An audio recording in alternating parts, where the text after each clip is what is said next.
Dear all, आप सभी का स्वागत है जोहार मैम प्लेटफॉर्म पर। लास्ट क्लास हमने डिस्कस किया कंपनी के नेचर, कैरेक्टरिस्टिक, फीचर्स और सिम्टम्स को। कुछ तो पॉइंट उसमें बाकी रह गए थे, तो आज रिमेनिंग पॉइंट को मैं डिस्कस करूंगी। और आज जो हम पढ़ने वाले हैं वो है लिमिटेशन ऑफ वर्क। बच्चों ध्यान से सुनिएगा।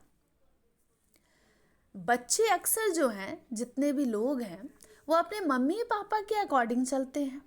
मतलब हमारा जो कुछ भी डिसीजन होता है वो सब कुछ जो है मम्मी पापा के इर्द गिर्द ही घूमता है। लेकिन कई बच्चे मम्मी पापा जो चाहते हैं वो नहीं करते हैं, तो लाइफ में उन्हें धोखा मिल जाता है। कई बार इतनी बड़ी गलती हो जाती है कि जीवन बिल्कुल अंधेरे में चला जाता है, बहुत ज़्यादा लॉस हो जाता है। कंपनी भी ना अपने मन मुताबिक नहीं चलती है। तो अब आप कहेंगे मैडम, तो कंपनी किसके कहने पे चलती है? हम तो अपने मम्मी पापा के कहने पे चलते हैं। तो बच्चों, कंपनी मेमोरेंडम ऑफ एसोसिएशन के ऊपर चलती है। और एमओए जो है, मेमोरेंडम ऑफ एसोसिएशन जो है, वही उसी से कंपनी को पावर मिलता है। मेमोरेंडम ऑफ एसोसिएशन में जिक्र होता है, उसमें कुछ लोगों के साइन होते हैं। उसके लिए मैं सेपरेट वीडियो बनाऊंगी। लेकिन इस बात को समझिए कि मेमोरेंडम ऑफ एसोसिएशन के थ्रू किसी भी कंपनी को पावर मिलता है और उसमें ये सारी बातें लिखी रहती हैं कि कंपनी को क्या करना है, क्या नहीं करना है। कई बार कंपनी जो है एमओए के बियॉन्ड चली जाती है और वो अपनी मनमानी करने लगती है। और अगर ऐसा कुछ होता है तो फिर वो वॉइड डिक्लेयर हो जाता है, वो अवैध हो जाता है। क्योंकि कंपनी के लिए जो रूल बुक है, एमओए है, कंपनी को उसी के थ्रू पावर मिलता है, उसी के थ्रू डायरेक्शन मिलता है और उसको कंपनी को मानना पड़ता है। जैसे हर छोटे बच्चे को कुछ भी करना हो तो अपने मम्मी पापा से पूछना पड़ता है। बच्चों, जब कंपनी अपने हैसियत के बाहर, औकात के बाहर चली जाती है तो उसके लिए कंसेप्ट है जिसको कहते हैं अल्ट्रा वायर्स, बियॉन्ड पावर के जाकर के काम करना। इसको आप ऐसे समझें कि आप एक बिहारी हैं और आप औकात से ज़्यादा लिट्टी चोखा खा लेते हैं, और अगर आप अपने पेट के अकॉर्डिंग नहीं खाते तो फिर आप वॉमिट कीजिएगा, क्योंकि वो आपको डाइजेस्ट नहीं होगा। तो कंपनी भी जो उसके पास रूल बुक है, अगर उसके अगेंस्ट जाकर के बियॉन्ड जाके एक्ट करती है तो फिर वो अवैध है और वो वैलिड नहीं कहलाता है। तो कंपनी के जो भी एक्शन होंगे उस पर एक लिमिटेशन लगा हुआ है, और ये लिमिटेशन लगता कैसे है उसको हम कहते हैं एमओए। कंपनी की एक खासियत ये भी होती है, कंपनी का एक नेचर ये भी होता है। बच्चों और समझिएगा, आप अभी लिमिटेशन ऑफ वर्क समझ रहे थे, या इसी को कह सकते हैं लिमिटेशन ऑफ एक्शन। नेक्स्ट है बच्चों, जो मैं अभी आपको बताना चाहूंगी, सेपरेट मैनेजमेंट। नेक्स्ट जो है वो है लिमिटेशन ऑफ एक्शन के बाद सेपरेट मैनेजमेंट। तो बच्चों आप इसको समझिएगा कैसे, तो ये बड़ा इंटरेस्टिंग टॉपिक है और ये इतना इम्पॉर्टेंट है ना कि अगर आप इसे नहीं समझते हैं तो मुश्किल हो जाएगा। तो इस तरीके से आपको समझना होगा कि बच्चों, किसी भी कंपनी में जो बोर्ड ऑफ डायरेक्टर्स वगैरह रहते हैं ना, वो मैनेजमेंट कहलाते हैं। लेकिन जो आदमी कंपनी में पैसा देता है, जो कैपिटल कंट्रीब्यूट करता है, वो शेयर होल्डर कहलाते हैं। मतलब ऑनरशिप और मैनेजमेंट दो सेपरेट चीजें हैं, और इसी पॉइंट को कहते हैं सेपरेट मैनेजमेंट। ऑनरशिप जो है बच्चों, आपको मालूम है, बचपन से पढ़ते आ रहे हैं, जब से कॉमर्स लिए हैं, कि shareholders are the owner of the company. तो ऑनरशिप तो शेयर होल्डर के पास है, लेकिन मैनेजमेंट जो है वो सारा बोर्ड ऑफ डायरेक्टर्स के पास होता है। मैनेजमेंट को बोर्ड ऑफ डायरेक्टर संभालते हैं। शेयर होल्डर का बस एक काम होता है, पैसा लगा देना है और फिर बैठ के तमाशा देखना है कि कंपनी में हो क्या रहा है, और जैसे ही प्रॉफिट आ जा रहा है फिर उसे मुंह उठाकर आ जाना है। उसके लिए एक गारंटी रहती है, अगर वो गारंटी पूरी हो जाती है, प्रॉफिट आ जाता है बिजनेस से, कंपनी से, तो फिर उसे उसको एंजॉय करना है। उसके लिए जो है ना, खुश रहने का फॉर्मूला बिल्कुल सेट है।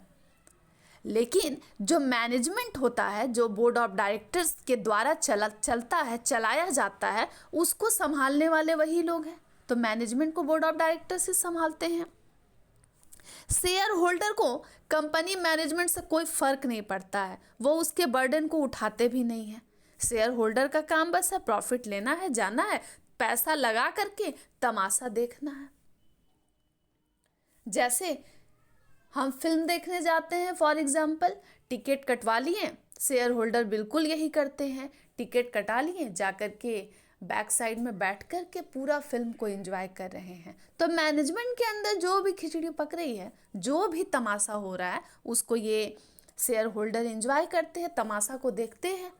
और अगर प्रॉफिट हो रहा है तो उनका काम ही है, क्योंकि पैसा लगाया है तो प्रॉफिट तो लेंगे ही, प्रॉफिट लेते हैं और चले जाते हैं। इसका ये मतलब है बच्चों कि ऑनरशिप एक चीज़ होती है और मैनेजमेंट दूसरी चीज़ होती है, दोनों अलग अलग हैं। ऑनरशिप जो है वो शेयर होल्डर के पास होता है, लेकिन मैनेजमेंट चलाता है board of directors. Board of director और जितने लोग जुड़े होते हैं वो लोग चलाते हैं, लेकिन शेयर होल्डर का बस एक ही काम है, पैसा लगाना है और सीन देखना है, तमाशा देखना है। और फ्यूचर में तो फिक्स्ड है ही, प्रॉफिट होगा, वो गारंटी उनके पास है, एंजॉय करेंगे, प्रॉफिट आ जाने के बाद मस्ती में रहेगी लाइफ उनकी।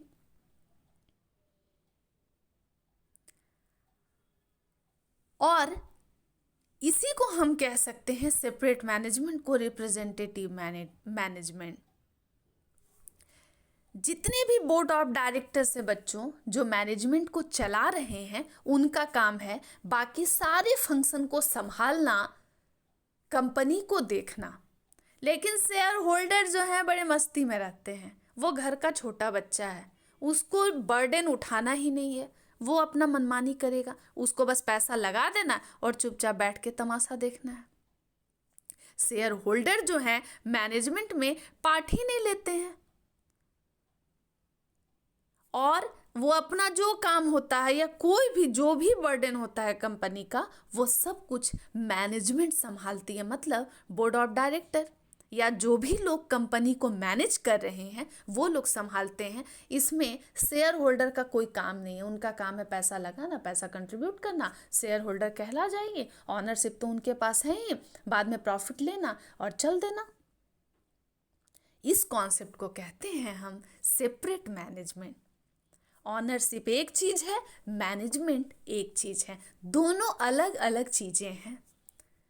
लेकिन हम आप में से सब लोग जो है ना, इसको डिस्टिंग्विश नहीं कर पाते हैं, बाइफर्केट नहीं कर पाते हैं।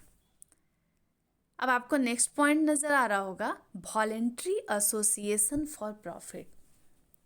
बच्चों, किसी भी कंपनी में शेयर होल्डर आते हैं जो कि ऑनर ऑफ द कंपनी है, उनको कोई ज़बरदस्ती पकड़कर मार पीट करके बंदूक की नोक पर नहीं ला रहा है, उनकी एकदम कंसेंट है, सहमति है, वो वॉलेंट्री आए हुए हैं, कोई उन पर दबाव नहीं है। वो आ रहे हैं शेयर होल्डर, पैसा कंट्रीब्यूट कर रहे हैं, प्रॉफिट लेंगे और फिर निकलेंगे। लेकिन बच्चों, जो भी प्रॉफिट होता है, आप सोच करके देखिए, कंपनी को जितने भी प्रॉफिट आते हैं उसमें से कुछ पैसा कंपनी ना फ्यूचर के लिए सेव करके रखता है रिजर्व के रूप में।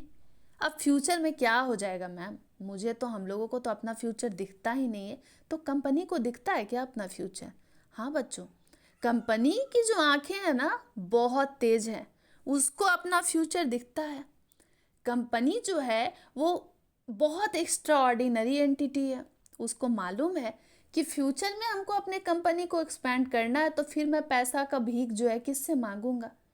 इसीलिए कंपनी को एक्सपेंशन के लिए और बहुत सारे रीजन है, रिसर्च डेवलपमेंट के लिए पैसे की ज़रूरत होती है, तो इसलिए कंपनी कुछ पैसे को जो प्रॉफिट का होता है उसको सेव करके रखता है। एक और बात सुनिएगा बच्चों, और मुझे लगता है कि ये जब आप सुनेंगे ना तो आपको बहुत अच्छा लगेगा। बिजनेस की जो प्राइमरी ऑब्जेक्टिव है, मेन ऑब्जेक्टिव है प्रॉफिट कमाना। लेकिन एक बात सुनकर आप हैरान हो जाएंगे ना कि कुछ ऑर्गेनाइजेशन बहुत सेल्फ सैक्रिफाइसिंग होते हैं।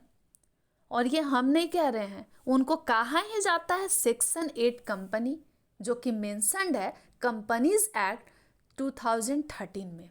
और पता है अभी जो 2013 में जिसे हम सेक्शन 8 कंपनीज कह रहे हैं, वो कंपनीज एक्ट 1956 में पता है सेक्शन नंबर 25 में था। तो सेक्शन 25 या सेक्शन 8 की कंपनी वो कंपनी होती है, उनका मोटिव जो है ना प्रॉफिट करना, मुनाफा कमाना होता ही नहीं है। अब आप बोलेंगे मैम उनका मकसद क्या होता है?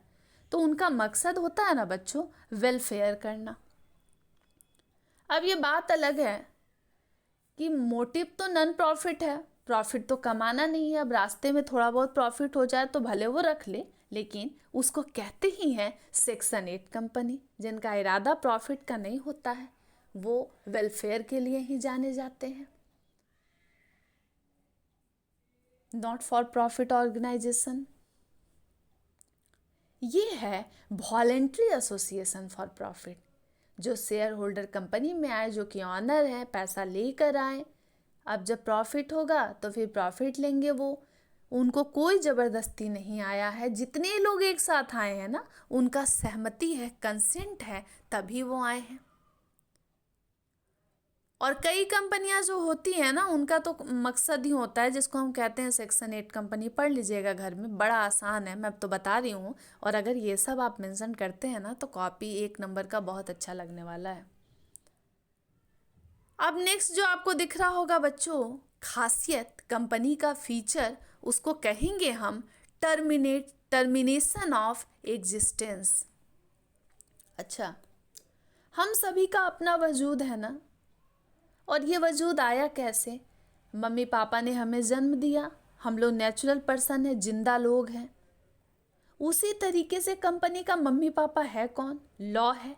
लॉ ने कंपनी को क्रिएट किया, इसीलिए कंपनी आर्टिफिशियल पर्सन कहलाता है। कानून की नज़र में वो बिल्कुल हम लोगों की तरह एक इंसान है, और हम लोग तो इंसान है ही।